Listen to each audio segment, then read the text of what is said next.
Welcome to the AFR Saints channel, where we provide you daily content on your favorite team, the New Orleans Saints. Do us a favor and hit that subscribe button. Be sure to leave your comments below and smash that like button. Who dat?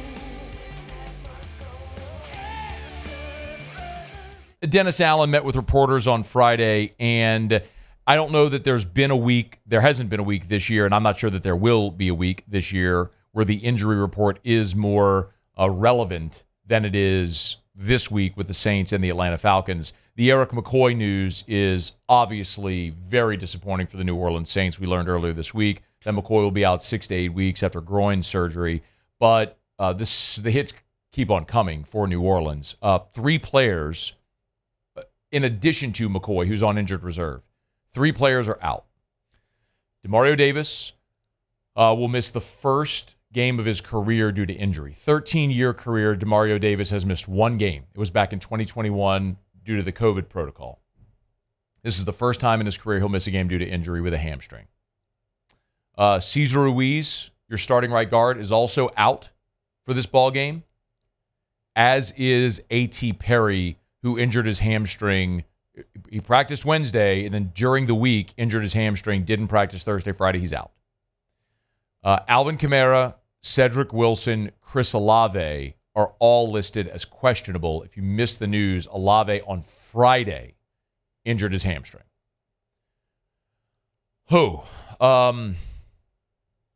Everybody else on the injury report, we're all full participants on Friday. Derek Carr, Taysom Hill, DeMarco Jackson, Colin Saunders, Landon Young, Alontae Taylor.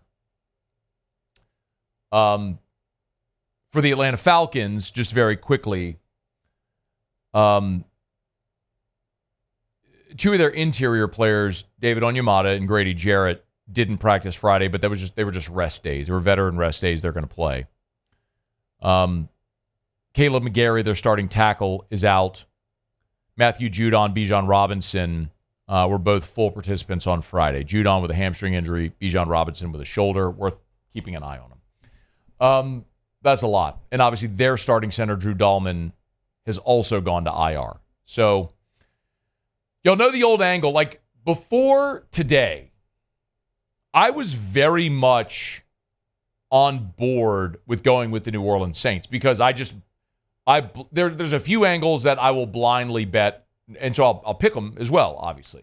Like we talk about, true freshman making his first true road start in college football, bet the other way. We talk about often if you see an unranked team favored over a ranked team, blind bet it. There's one of those this weekend with Baylor. Baylor is favored, an unranked team is favored over BYU. Blind betting Baylor. Blind bet the unranked team when they're favored over a ranked team. And one of them is the old thing Mike Detillier told us forever, which is the week a team loses their starting center, they fail to cover 80% of the time. And you're talking about a short line with the Saints and the Falcons. Of course, I told you last week, as soon as Eric McCoy went down, I in-game live bet Philly. Plus 3.5, it hit, of course. And with the word that the Falcons have lost Drew Dahlman, I was going to go Saints blindly this week.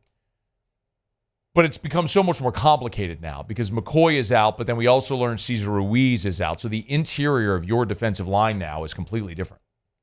Your 3 interior players are all different, meaning the only established starters you have are Trevor Penning. I need not say more. And then Taliesin Fuanga, a rookie left tackle. Your offensive line already was a giant question mark. Now you're also telling me that the 3 interior players are gone. You're having a shuffle there. Alvin Kamara is dealing with rib and hip injuries. Taysom Hill's coming back off a bruised lung where he missed last week's game. Derek Carr has also been injured with a groin, but he's practiced, but he's listed on the injury report with a groin injury.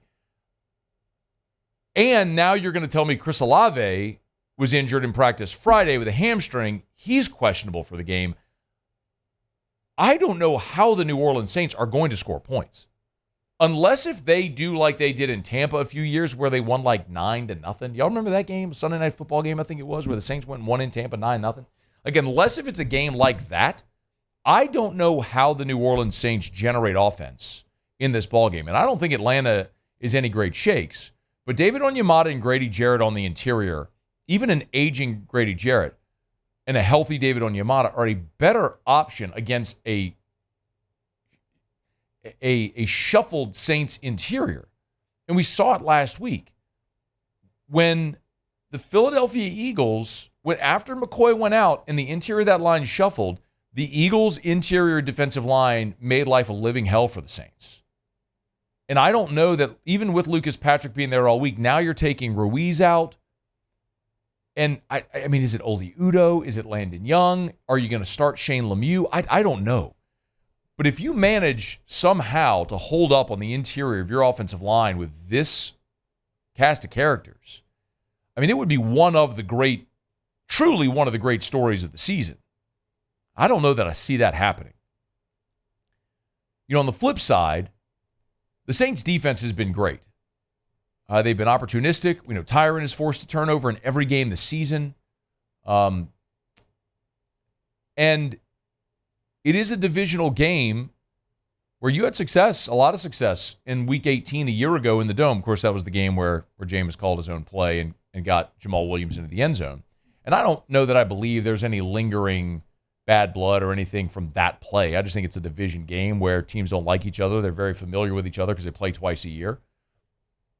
But this is also a very different Atlanta offense, and an Atlanta offense that has invested heavily in offensive skill guys.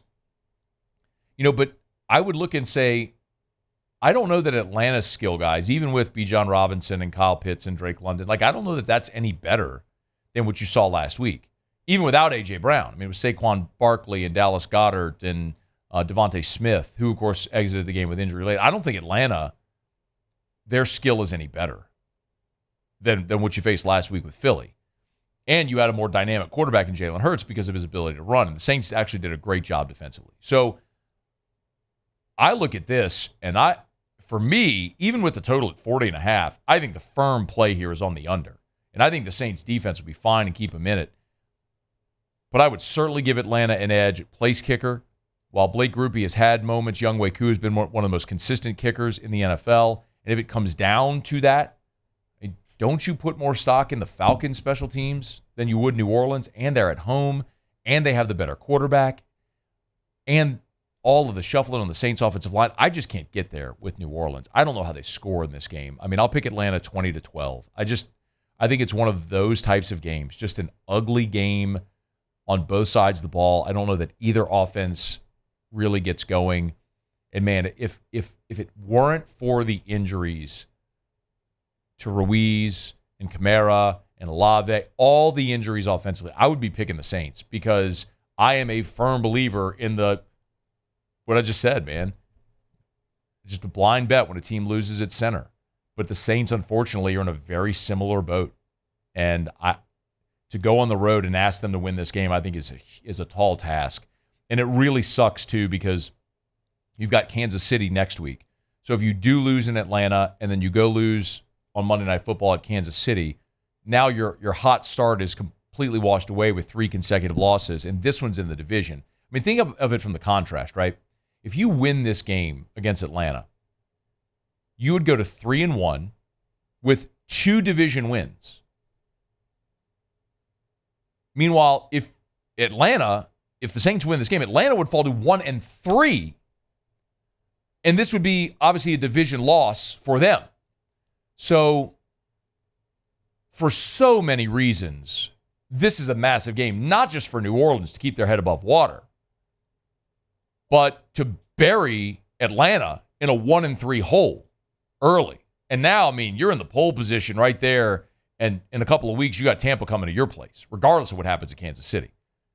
So, man, this would be massive, massive if the Saints find a way to scratch out a win. I just can't pick them to do it, not with all of the injuries and all the adversity they're facing this week. But if they get it done, they are going to have a pretty extraordinary effort from some guys in that roster. We'll see if they can go to Atlanta and do it. But I'll take the Falcons, unfortunately, in this one. Hey, thanks so much for watching.